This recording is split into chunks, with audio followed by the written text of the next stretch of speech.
lovely people! I thought I'd sit down and tell you about how I look for good quality items when I'm shopping from online boutiques, charity shops and the high street. It's pretty easy to choose good quality if you have the money, but if you have a smaller budget, I want to arm you with some techniques to find the best quality clothing you can, even in a fast fashion shop. So the first thing is something that mainly applies to the hem of skirts and dresses. When shopping for skirts and dresses, look for an invisible hem. So this isn't a hem sewn with invisible thread, but a hand-sewn technique which looks like this.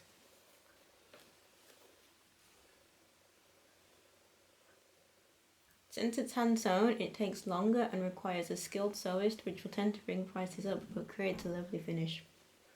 See, it's all invisible.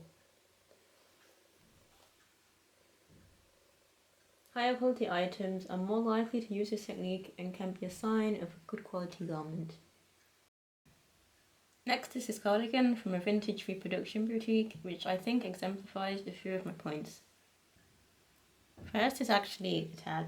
It takes more thread and time to sew a tag flat like this, compared to sewing the tag in the seam, like the care restriction tag. So you can find the brand tag glued down or sewn into the seam to save money on lower quality garments.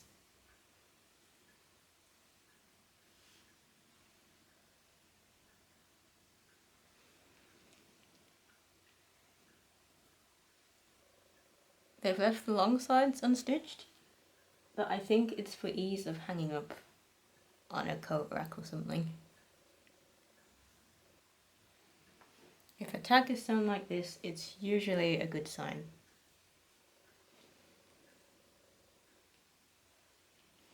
Next is the spare button on the care label.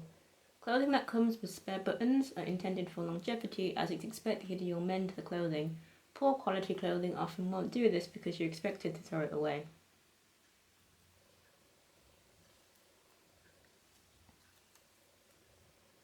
The label also says made in Europe, albeit I don't know where or even if all of the production was in Europe, but generally seeing things like this is a good sign. Workers tend to have more rights and are paid fairer wages in Europe than your usual made in China clothing, which will drive prices up, but for a good reason. This isn't a black and white point. There's great ethical production all over the world, but it tends to be easier to exploit people in East and Southeast Asia. Bangladesh is a common place you'll see cheap garments made. I believe it's the place where garment workers are paid the least in the world, and is often the choice of garment production for fast fashion shops. You might remember the Rana Plaza incident, where due to poor health and safety and general exploitation of garment workers, many people lost their lives making clothing for fast fashion brands when the building essentially collapsed with everyone in it. Obviously this is a horrible thing that still happens, but don't beat yourself up if you can't buy 100% ethically made, super amazing clothing. Focus on good quality clothing you can make last. I feel I should go westward and be like, buy less, choose well, make it last.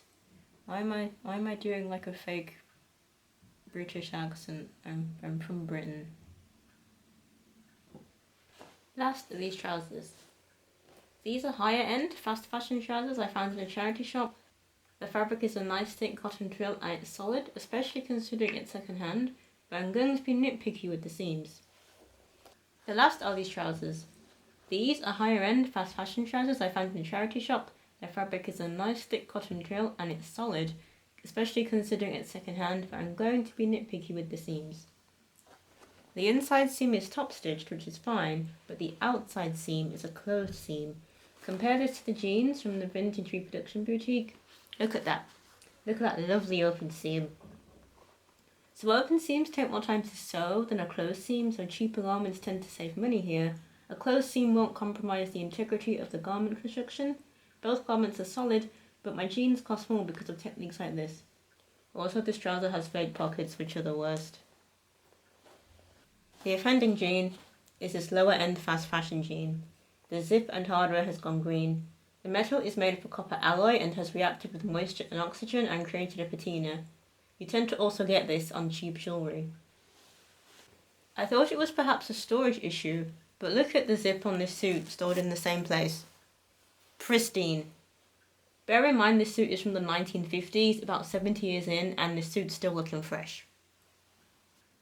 This is a difficult one, but avoid copper alloy as it will oxidize. Even my better quality trousers are starting to oxidize, so I'll have to air them out and hope for the best, I suppose. My jeans are actually a button fly closure, so I avoid this issue, but I'm definitely more of a zip fly trousers main. So I hope this ramble has helped you know how to recognise that top quality when you're trawling through the charity shops or in a fast fashion store, or maybe even somewhere else. I'm sure there's more ways to sniff out that good quality, so feel free to share them with the audience below.